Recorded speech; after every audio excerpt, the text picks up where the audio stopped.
ॐ वसुदेवसुतं देवं कंसचाणूरमर्दनं देवकी परमानन्दं कृष्णं वन्दे जगद्गुरुं। धर्म प्राण सत्संग प्रेमी सज्जनों, श्रीमद् भगवद गीता का 14वें अध्याय का अनुशीलन चल रहा है। आज 16वां श्लोक देखें आप। 16वां श्लोक। कर्मणः सुकृत्यस्याहुः सात्विकं निर्मलं फलं रजसस्तु फलं दुःखम अज्ञानं तमसः फलम्।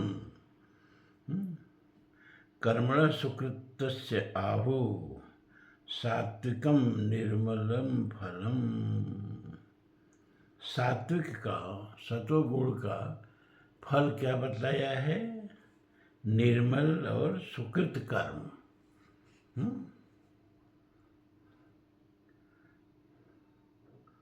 सात्विक रजोगुण का, सतोगुण का फल जो है वो क्या होता है कि निर्मल कर्म होगा, ज्ञानवान कर्म होगा, पुण्य कर्म होगा, धार्मिक कर्म होगा। ये सतोगुण का फल है। सतोगुण जब कर्म में परिवर्तित होगा तो इस तरह के कर्म होंगे। रजसस्तु फलम दुखम, और रजोगुण का फल दुख होगा। अज्ञानम तमसः फलम, और तमोगुण का फल अज्ञान होगा, मूर्खता होगी, मूढ़ता होगी। सत्वा संजायते ज्ञानम रसो लोभ एव च प्रमादो प्रमाद मोहो तमसो भौतो अज्ञानमेव च। सत्वात् संजायते ज्ञानम। संजायते मैंने बताया, हमने उत्पन्न होना। सतोगुण से ज्ञान उत्पन्न होता है। रसो लोभ एव च, और रजोगुण से लोभ उत्पन्न होता है। प्रमाद मोह तमसो, और तमोगुण से प्रमाद, आलस्य, मोह, मूढ़ता उत्पन्न होती है, और अज्ञान उत्पन्न होता है। ऊर्ध्वं गच्छन्ति सत्वस्था मध्ये तिष्ठन्ति राजसा जघन्य गुण वृत्तिस्तथा अधो गच्छन्ति तामसा। ऊर्ध्वं गच्छन्ति सत्वस्था, सत्व में जो स्थित हैं, सत्वगुण में जो स्थित हैं, वो इस लोक से प्रयाण करके ऊपर के लोकों को जाते हैं, श्रेष्ठ लोकों को जाते हैं। मध्य तिष्ठन्ति राजसा, और जो रजोगुण में ज़्यादा प्रवृत्त रहते हैं वह इसी लोक में रहते हैं, मनुष्य बन करके उत्पन्न होते हैं। बुद्ध जी के बारे में कथा आती है कि बुद्ध जी जब गए वैकुंठ को, निर्वाण मिला उनको, तो वैकुंठ के दरवाजे पर, कथा ही है, वो वैकुंठ मानते ही नहीं, तो वैकुंठ जाएंगे क्या, लेकिन उनकी प्रवृत्ति बताने के लिए कथा गढ़ दी गई है कि दरवाजे पर पीठ करके और नीचे मर्त्यलोक की तरफ देखने लगे। तो वहाँ के लोगों ने कहा, महाराज मुक्त द्वार अपावृतम, आपके लिए मुक्ति का द्वार खुला हुआ है, भीतर प्रवेश करिए। उन्होंने कहा, नहीं, मैं बार बार इस मृत्युलोक में जाना चाहता हूँ। जब तक एक भी दुखी प्राणी है, जब तक एक भी अज्ञानी प्राणी है, तब तक मुझे मुक्ति नहीं चाहिए, मुझे निर्वाण नहीं चाहिए, मुझे बार बार मृत्युलोक में जन्म चाहिए। तो मृत्युलोक में अगर रजोगुणी रहता है तो इसको बहुत बुरा मत समझिए। ऊर्ध्वं गच्छन्ति सत्वस्था मध्य तिष्ठन्ति राजसा। सत्व में स्थित व्यक्ति तो ऊपर के लोगों को चला जाता है, और रजोगुण में स्थित व्यक्ति जो है इसी लोक में रह जाता है। जघन्य गुण वृत्ति तथा अधो गच्छन्ति तामसा, और तामसा माने तमोगुण में स्थित जघन्य वृत्ति वाला व्यक्ति, मूढ़ वृत्ति वाला व्यक्ति, अज्ञान कर्मों में रत व्यक्ति, प्रमादिक कर्मों में रत व्यक्ति नीचे के लोकों को, पशु पक्षी को, आदि योनियों को प्राप्त करता है। नान्यम गुणेभ्यो कर्तारम यदादिष्ट अनुपश्यति अथा दृष्टानुपश्यति गुणेभ्यश्च परम वेत्ति मद्भावम सुअधिगच्छति। नान्यम न अन्यम गुणेभ्य कर्तारम यदा दृष्टा अनुपश्यति। जिस काल में दृष्टा ये देखता है, ये जानता है कि गुणों के अलावा और कोई कर्ता नहीं है, न अन्यम कोई अन्य कर्ता गुणेभ्य माने गुणों के अलावा नहीं है। गुणेभ्यश्च परम वेत्ति गुणेभ्यश्च परम वेत्ति मद्भावं स अधिगच्छति। गुणेभ्यश्च परम व्यक्ति माने तीनों गुणों से अत्यंत परे जो व्यक्ति मुझ परमात्मा को तत्व से जानता है, वही मेरे स्वरूप को प्राप्त होता है। ना अन्यम गुणेभ्य कर्तारम, इन गुणों के अलावा, क्योंकि भगवान पहले भी कहा हैं कि प्रकृति गुणे, प्रकृति के गुणे से ही सभी कर्म होते हैं, लेकिन अहंकार विमूढ़ आत्मा कर्ता हम इति मन्यते। अहंकारी विमूढ़ अज्ञानी अपने को समझते हैं कि हम करता हैं, लेकिन कर्ता ये प्रकृति के तीनों गुण ही आपस में हैं। जीवात्मा कोई कर्म नहीं करता है, वो निर्लिप्त रहता है। तान्यम गुणेभ्य कर्तारम यदा दृष्टा अनुपश्यति, जिस समय दृष्टा इन तीनों गुणों के अतिरिक्त अन्य किसी को कर्ता नहीं मानता है, नहीं देखता है।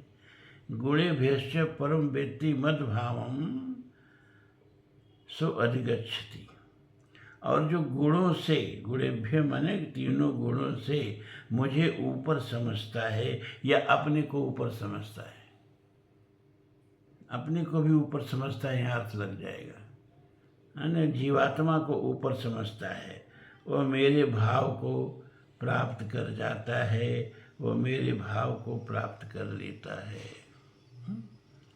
भगवान के भाव को प्राप्त करने का मतलब ब्रह्म वेद ब्रह्मय भवति, ब्रह्म स्वरूप को प्राप्त कर लेता है। गुणे तानतीत्य त्रीन देहि देह समुद्भवान जन्म मृत्यु जरा दुख विमुक्तो अमृतम अश्नुते। गुणान एतान अतीत्य त्रीन देहि समुद्भवान। देहि माने यहाँ होता है जीवात्मा। जिस समय जीवात्मा देहम समुद्भवान, शरीर की उत्पत्ति के कारण एतान तीन गुणान, इन तीनों गुणों को अतीत्य उल्लंघन करके, जिस समय जीव शरीर के उत्पत्ति के कारण कौन है? ये तीनों गुण हैं, क्योंकि इन्हीं तीनों गुणों से कर्म होते हैं और कर्म ही जन्म मृत्यु का कारण बनते हैं। तो इन तीनों गुणों का उल्लंघन करके और जन्म मृत्यु जरा दुख विमुक्त, जन्म वृद्धावस्था और सब प्रकार के दुखों से मुक्त हुआ, अमृतम अश्नुते, अमृत का असन करता है, अमृत का भोजन करता है, मतलब अमृत को माने अमृत को प्राप्त हो जाता है। गुणान एतान अतीत्य त्रीन देहि समुद्भवान, तीन देहि समुद्भवान, ये तीन गुणों ही जिस समय जीवात्मा जन्म के उत्पत्ति का कारण, पुनर्जन्म का कारण इन तीन गुणों से ऊपर उठ जाता है? और जन्म मृत्यु जरा दुख विमुक्त, वह जन्म मृत्यु जरा और दुख से विमुक्त होकर के अमृत का आसन करता है, अमृत का अनुभव करता है, अमृत को प्राप्त हो जाता है। अब हम विचार करेंगे कि तीन गुणों से ऊपर कैसे उठा जाए।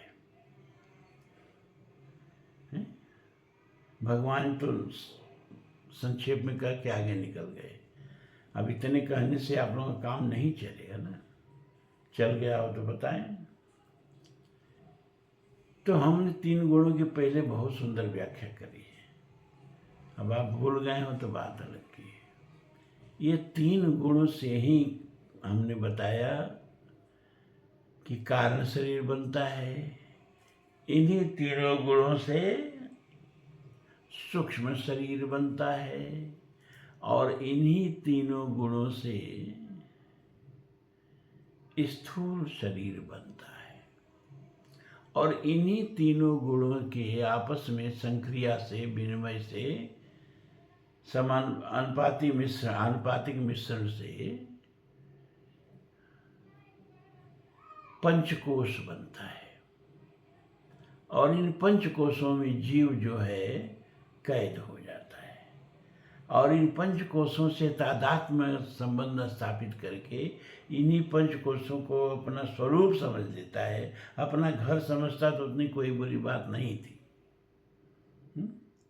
जैसे हम और हमारा घर, तो हमारा घर है तो घर से हम प्रेम करते हैं, घर का मोह करते हैं और घर का देखभाल करते हैं, सफाई करते हैं।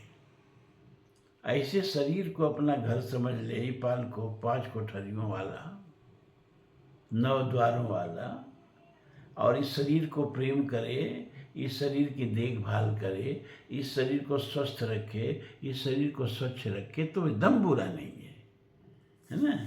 कुछ लोग धार्मिक उपदेशों का गलत अर्थ लगा के और शरीर को सजा देने लगते हैं। भगवान ने ऐसे ही लोगों को राक्षस कहा है। कर से अंत शरीर स्तंभ भूत ग्राम अचेत स माम चैवांत शरीर स्तंभ तान भी दयासुर निश्चयानी सी गीता में अभी 17वां अध्याय आएगा।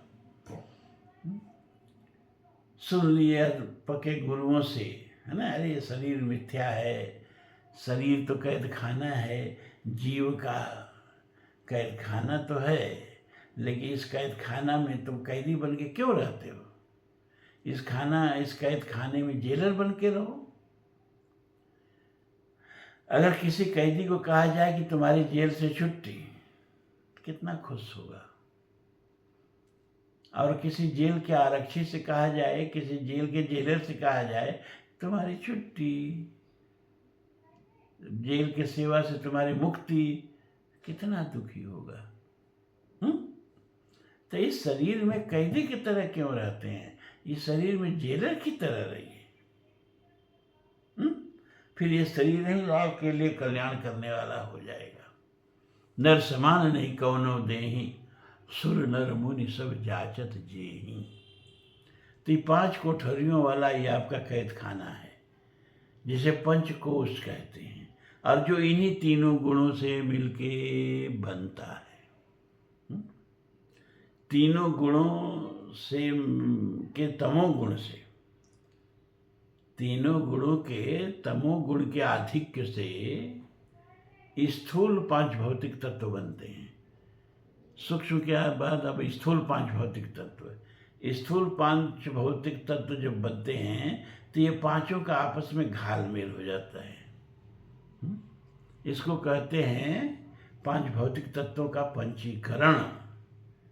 जैसे आकाश है तो आधा आकाश में आकाश रहेगा और आधा में 4 भाग हो जाएगा।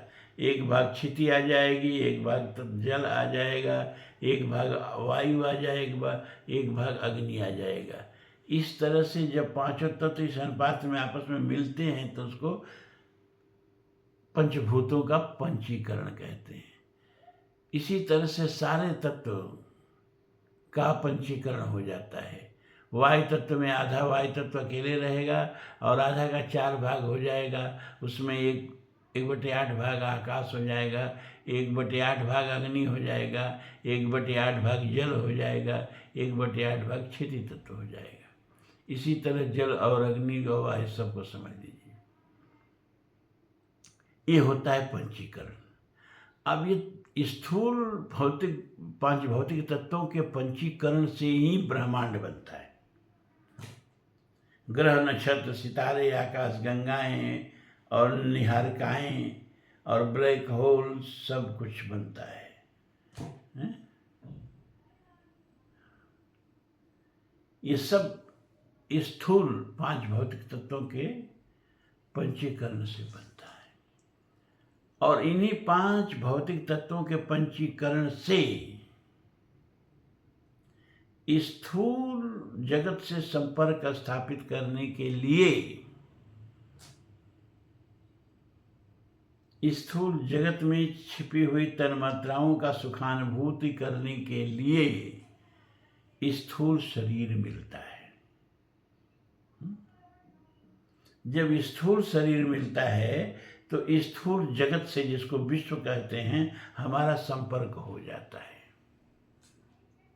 और जब यह 5 भौतिक तत्वों के पंचीकरण से बना हुआ स्थूल शरीर छिन जाता है तो भी हम होते हैं, लेकिन उस समय विश्व से हमारा संबंध कट जाता है।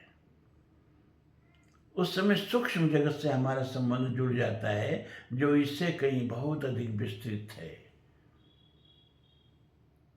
इस स्थूल जगत से भी ज़्यादा विशाल है। धर्मशास्त्र बताते हैं 10 गुना ज़्यादा विशाल है, लेकिन 10 गुना लक्षण समझिए और ज़्यादा विराट और विशाल हो सकता है। और उस सूक्ष्म जगत में हम अब सूक्ष्म जगत के प्राणियों से हमारा संपर्क विनिमय होने लगता है, और उसको ही मत समझिएगा कि सूक्ष्म जगत का कहीं अलग लोक होता है। यहीं जहाँ आप बैठे हैं, यही सूक्ष्म जगत है, और यही सूक्ष्म जगत के प्राणी आपस में अपना विनिमय कर रहे हैं। उनसे आपसे कोई मतलब नहीं, आपका उनसे कोई मतलब नहीं। ये विश्व कई आयामी है। तो जब हमारा स्थूल शरीर हमसे छीन जाता है तो स्थूल शरीर से सूक्ष्म शरीर का और स्थूल जगत से सूक्ष्म शरीर का संबंध कट जाता है, और तब सूक्ष्म जगत से संबंध जुड़ जाता है, और तब हम सूक्ष्म जगत के प्राणी हो जाते हैं। स्थूल जगत से हमारा कोई मतलब नहीं रहता है। तो स्थूल जगत से, जो स्थूल 5 भौतिक तत्वों के पंचीकरण से जो हमको ये शरीर मिला है, जिसके माध्यम से हम स्थूल जगत से संपर्क स्थापित करते हैं, इसको कहते हैं अन्नमय कोश, जो अन्न से बनता है, अन्न से ही पोषित होता है, और फिर अंत में दूसरे का अन्न बन जाता है। जला दो, फिर गंगा में फेंको, देखो मछलियाँ कूद करके उसमें खाने लगती हैं, और गाड़ दो तो कीड़े खा जाते हैं। ये शरीर जो अन्न से पोषित होता है, यह भी दूसरे का अन्न है। भागवत में इस तरह का प्रश्न उठाया है, पता नहीं भागवतकार कथा कहने वाले ये सब कहते नहीं कहते। ये प्रश्न उठाया है कि शरीर किसका है। माता कहती है कि हमने जन्म दिया, हमारा है। पिता कहता है कि शरीर का पोषण हमने किया है, हमारा है। प्रकृति कहती है कि सारा हमारे तत्वों से बना है, शरीर हमारा है। लेकिन कुछ और लोग हैं जो इस शरीर पर दावा करते हैं। वो गिद्ध हैं, वो स्यार हैं, वो काग हैं, वो कीड़े हैं। वो कहते हैं तो हमारा अन्न है, तो हमारा भोजन है, हम तो प्रतीक्षा कर रहे हैं कब हमको खाने को मिलेगा। किसका है शरीर? जीवात्मा कहता है शरीर हमारा है। बहुत दावेदार है इस शरीर पर। और सच बात यह है कि ये शरीर कम से कम हमारा तो नहीं है। हमसे बिना पूछे बड़ा हो रहा है, हमसे बिना पूछे बूढ़ा हो रहा है, हमसे बिना पूछे बीमार पड़ रहा है, और हमसे बिना पूछे हमारा साथ छोड़ जाएगा। तो कितना हमारा है? तो इस स्थूल 5 भौतिक तत्वों से बना हुआ, अन्न से बना हुआ ये शरीर, जो 5 भौतिक तत्वों से बना हुआ विश्व से संपर्क कर रहा है, व्यवहार करने में सक्षम है, इसको कहते हैं अन्नमय कोश, इसको कहते हैं स्थूल शरीर। अब यहाँ भी संपूर्ण ब्रह्मांड जो स्थूल 5 भौतिक तत्वों से बना है, वह पूरे ब्रह्मांड का स्थूल शरीर है, बपुस ब्रह्मांड। उस पूरे ब्रह्मांड को जो अपना शरीर मान करके और उसका अभिमानी है, उसको वैश्वानर कहते हैं। याद रखिए तीनों चीज। कारण शरीर का, समस्त कारण शरीर का अभिमानी ईश्वर, समस्त सूक्ष्म शरीर का अभिमानी जो है वो प्राज्ञ, और समस्त स्थूल शरीरों का यानी समस्त ब्रह्मांड का ये मेरा शरीर है, ये अभिमान करने वाली चेतना जो है उसको कहते हैं वैश्वानर। और समस्त कारण शरीरों को व्यष्टि व्यष्टि रूप में बटा तो है नहीं, लेकिन व्यष्टि व्यष्टि अभिमानी, व्यक्ति व्यक्ति उसका अभिमानी बन जाता है। जैसे घट में आया हुआ आकाश घटाकाश, मठ में आया हुआ आकाश मठाकाश, शरीर में आया हुआ आकाश दहराकाश, उसी तरह से व्यक्ति व्यक्ति के, जीव जीव के शरीर में जो कारण शरीर है बटा नहीं है फिर भी उसका अभिमानी बन जाता है। उस कारण शरीर के अभिमानी जीव को क्या कहते हैं? प्राज्ञ। और समस्त सूक्ष्म शरीरों का जो व्यक्तिगत व्यक्तिगत जीवों में बटता तो नहीं है, लेकिन बटा हुआ सा लगता है। अविभक्तम विभक्तेषु, अविभक्त होते हुए विभक्त जैसा लगता है। गीता में कहा ना, इस सब तत्व है ना, इसको बहुत गहराई से समझना चाहिए। खाली सुन के इधर से उठा दिया और सुनने का पुण्य हुआ, 7 पीढ़ी तर गई, सब बकवास मेरे यहाँ नहीं चलता है ना। समझोगे तभी कुछ होगा। सुन समझहि जन मुदित मन मज्जहि अति अनुराग, अल्लाह 4 फर अक्षर तन साधु समाज प्रयाग। साधु समाज तो है, इसमें अब कोई दो राय नहीं है। सुबह सुबह आकर के आप लोग और ब्रह्म विद्या सुनने के लिए, गीता सुनने के लिए, और 1 दिन 2 दिन 4 दिन नहीं, अनवरत, जैसे पुराण के ऋषि 1000 वर्ष का संकल्प लेके बैठे हैं, वैसे जीवन भर का संकल्प लेके आप बैठ गए हो। अब आपसे बढ़िया साधु समाज इस कलयुग में मिल नहीं सकता। लेकिन सुन समझें जन, सुनिए फिर समझिए, फिर इसमें नहाइए। मज्जे माने नहाना, आने डूब जाना, आने उसको जीवन में वो तो प्रोत कर लेना। खाली सुनने से काम नहीं चलेगा, सुनना होगा, फिर समझना होगा, और फिर उसको जीवन में उतारना होगा। तब लाएं 4 फल अछतन साध समाज प्रयाग। किसी धोखे में मत रहिए। तो समस्त सूक्ष्म, जो सूक्ष्म शरीर है उसका व्यष्टि व्यष्टि व्यक्ति व्यक्ति जीव जीव में जो व्यंजित हो रहा है उसको तेजस कहते हैं। और समस्त स्थूल शरीर का व्यक्तिगत व्यक्तिगत में जो व्यंजित हो रहा है, आभासित हो रहा है, बिना बटे बटे जैसा हो रहा है, उसको वैश्व कहते हैं। वैश्व। तो 3 चीज याद रखिए, 3 चीज हमेशा। क्या कि प्राज्ञ किसको कहते हैं, ये हमेशा याद रखना पड़ेगा आपको। तेजस किसको कहते हैं, वैश्वानर किसको कहते हैं, हिरण्यगर्भ किसको कहते हैं, वैश्व किसको कहते हैं, ये सब याद रखिए। समस्त कारणाभिमानी शरीर को ईश्वर कहेंगे, समस्त सूक्ष्म अभिमानी शरीर को हिरण्यगर्भ कहेंगे, और समस्त स्थूल ब्रह्मांड का अभिमानी जो है, ये ब्रह्मांड मेरा शरीर है, उसको वैश्वानर कहेंगे। और यहीं जब व्यष्टि व्यष्टि में आ जाएगा तो कारण शरीर को प्राज्ञ कहेंगे, और सूक्ष्म शरीर को तेजस कहेंगे, और स्थूल शरीर को वैश्व कहेंगे। तो ये स्थूल शरीर हो गया। अब इसके बाद 5 कर्मेंद्रियां रजोगुण से निर्मित, इन्हीं 5 सूक्ष्म 5 भौतिक तत्वों के रजोगुण से निर्मित 5 कर्मेंद्रियां और 5 प्राण, प्राण अपान उदान व्यान समान, इनको मिला के बनता है प्राणमय शरीर। फिर समस्त पांच भौतिक तत्वों के, सूक्ष्म पांच भौतिक तत्वों के सत्वांश से ज्ञानेंद्रियां, मन और मन, ज्ञानेंद्रियां और मन बनता है। इसको, ये एक कोठरी हो गई, इसको कहते हैं मनोमय कोश। तो 3 कोठरी आपने देख लिया, अन्नमय कोश, प्राणमय कोश, मनोमय कोश। अन्नमय कोश किससे बना? स्थूल 5 भौतिक तत्वों के पंचीकरण से, अन्न से। और ये सबसे बाहरी कोठरी है जीव का।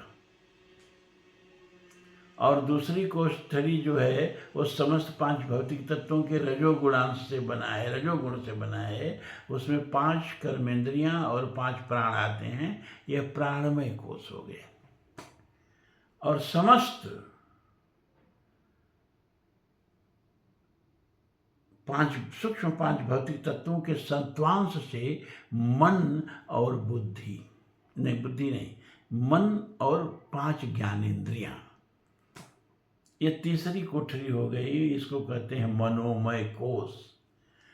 और फिर उसी में थोड़ा सत्वांश की वृद्धि से बुद्धि तत्व आ जाता है, और तब इसको कहते हैं चौथी कोठरी है ये। इसमें मन भी शामिल है, इसमें 5 ज्ञानेंद्रियां भी शामिल हैं, तो इसमें बुद्धि आ गई, तो इसको कहते हैं विज्ञानमय कोश। बुद्धि का कोश, बुद्धि की कोठरी, इसको कहेंगे विज्ञानमय कोश। और प्रकृति के मलिन सत्वांश से, अविद्या से ही निर्मित मोदमय, सत्वगुण के अधिकांश होने से थोड़ा आनंदमय, इसको कहते हैं आनंदमय कोश। तो ये 5 कोश हो गए, इसको अच्छी तरह से समझ जाइए। इन 5 कोशों में बैठा हुआ जीव इन 5 कोशों को अपना समझता है। स्थूल शरीर को ये मेरा शरीर है, प्राण और इंद्रियों को मेरे, कर्म इंद्रियों को मेरी प्राण इंद्रियां, मेरी प्राण है, मेरी कर्म इंद्रियां हैं, मेरा मन है, मेरी ज्ञान इंद्रियां हैं, मेरी बुद्धि है।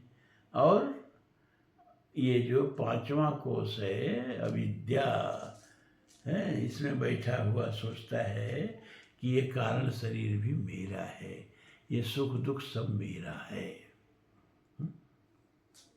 अब इन 5 चक्रव्यूह में प्रकृति ने घेर रखा है जीव को। अब इन 5 से मुक्ति कैसे मिले? भगवान अभी कहे ना कि इन तीनों गुणों को जो पार कर ले, इन तीनों गुणों को पार करने के लिए इन तीनों गुणों के ईंटों से बनी हुई इन 5 कोठरियों के दरवाजे को तोड़ के बाहर निकलना होगा। कैसे बाहर निकले? तो भागवत में भी बताया भगवान ने, अन्वय व्यतिरेकाभ्याम यस्यात् सर्वत्र सर्वदा। एक ही तरीका है इस प्रकृति के जो रचित 5 चक्रव्यूह है, ये 7 चक्रों वाला चक्रव्यूह नहीं, 5 चक्रों वाला जो चक्रव्यूह है, इसको तोड़ने की बस एक ही कला है, अन्वय व्यतिरेक। अब अन्वय क्या है और व्यतिरेक क्या है? अब जैसे संख्या लीजिए, 11, 12, 13, 14, 15, 16, 17, 18, 19, चलिए इतनी संख्या ले ले रहे हैं। अब इन संख्याओं में 1 का अन्वय कहाँ कहाँ है? 11 में भी है, 12 में, 13 में, 14 में, 15 में, 16 में, 17 में, 18 में, 19, सब में 1 है कि नहीं है? सब संख्या में 1 है कि नहीं है? अंग्रेजी में इसको जो मैथ्स पढ़ाते हैं लोग तो कॉमन टू ऑल बोलते हैं, सब में कॉमन है, सब में। इसको कहते हैं अन्वय। एक की सब में अन्वति है, 1 11 में भी है और 1 19 में भी है, अब बीच के सारी संख्याओं में 1 है। तो इस जो सब जगह पाया जाए इसको अन्वति कहते हैं। और व्यतिरेक, अब जैसे देखिए 2 का 13 में व्यतिरेक है, 3 का 14 में व्यतिरेक है, 14 में जो संख्या है 4 वो 15 में नहीं है, 15 में जो संख्या है 5 16 में नहीं है, 16 में जो संख्या है 6 वो अंक वो 17 में नहीं है ना।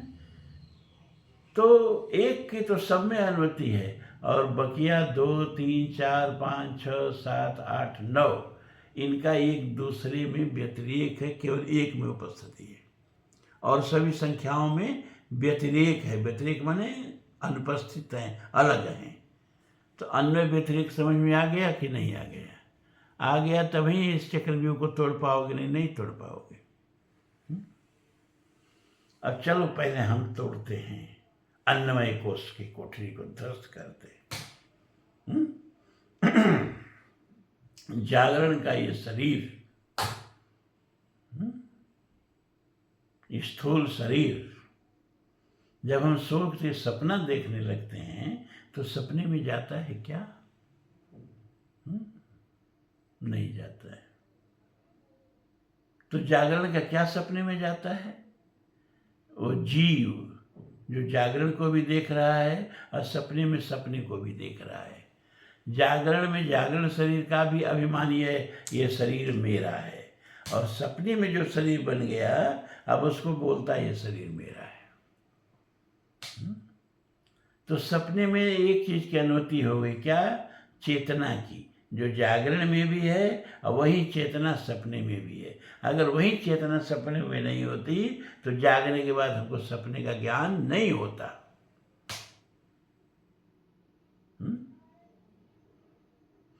लेकिन एक चीज का व्यतिरिक्त हो गया, क्या? जागरण का शरीर सपने में नहीं गया, सपने में दूसरा शरीर गया।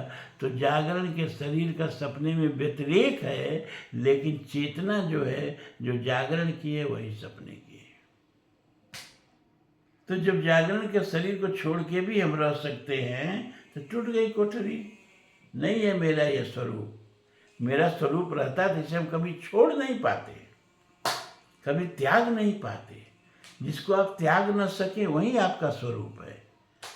तो जागरण के शरीर को तो हमने त्याग दिया। बातें अभी शरीर का जब त्याग दिया तो तुलसी धरधाम शरीर रह लो, ये शरीर से उत्पन्न सारा राग सब खत्म, सबका व्यतिरिक्त हो गया। सपने में कुछ नहीं गया, बात खत्म। जागरण का सब कुछ सपने में व्यतिरिक्त हो गया। इसका मतलब कि जागरण का सब कुछ जो है मेरा अपना नहीं है, एक दिन छिन जाने वाला है। और अब सपने में जो सपने का शरीर है 17 तत्वों से मिलके बना, 5 ज्ञान इंद्रियां, 5 कर्म इंद्रियां, 5 प्राण, मन और बुद्धि। और सपने में जो है वो कितनी कोठरियां काम करती हैं? प्राणमय शरीर, क्योंकि जो शरीर हम सपने में देखते हैं उसमें भी प्राण होता है? और मनोमय शरीर, मन से भी वहाँ सब कुछ व्यवहार हम करते हैं? तो प्राणमय शरीर, मनोमय शरीर और बुद्धि भी काम करती है सपने में। तो विज्ञान 3 कोठरी है, ये इकट्ठे वाक्रमण कर दिया। 3 कोठरी कौन कौन? प्राणमय कोश,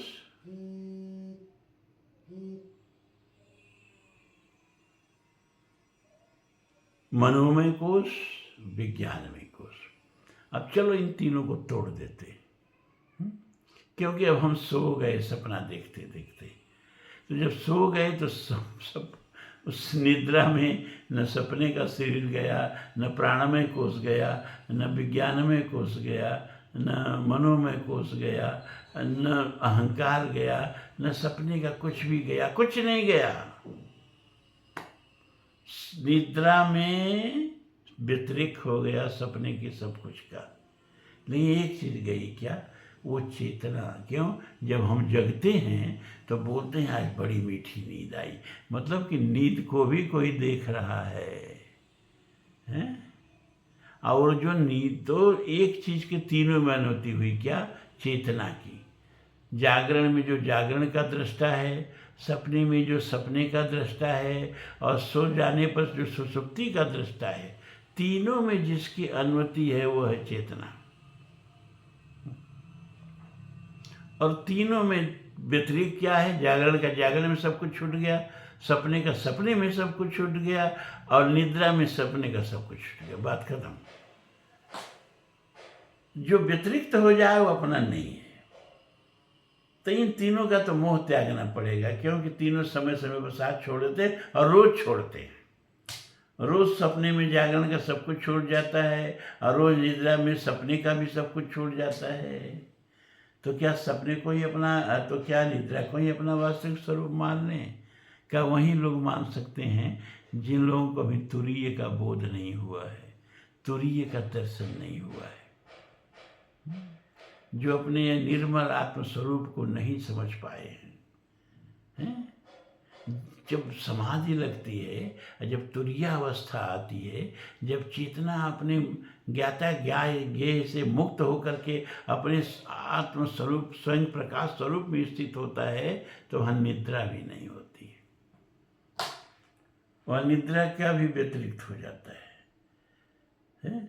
तो जहाँ कोई नहीं पहुँच पाता है, वह जो हमारा अपना स्वरूप है, जहाँ हम जागरण से मुक्त होते हैं, सपने से मुक्त होते हैं, निद्रा से मुक्त होते हैं, जहाँ हम अन्नमय कोश से मुक्त होते हैं, जहाँ हम प्राणमय कोश से मुक्त होते हैं, जहाँ हम विज्ञानमय कोश से मुक्त होते हैं, जहाँ हम आनंदमय कोश से मुक्त होते हैं, जहाँ इन सबका व्यतिरेक हो जाता है, लेकिन अपने स्वरूप का व्यतिरेक नहीं होता है, चेतना का व्यतिरेक नहीं होता है, जो इन तीनों अवस्थाओं का दृष्टा है ना, वही, और उससे हमारा कभी व्यतिरेक हो नहीं सकता।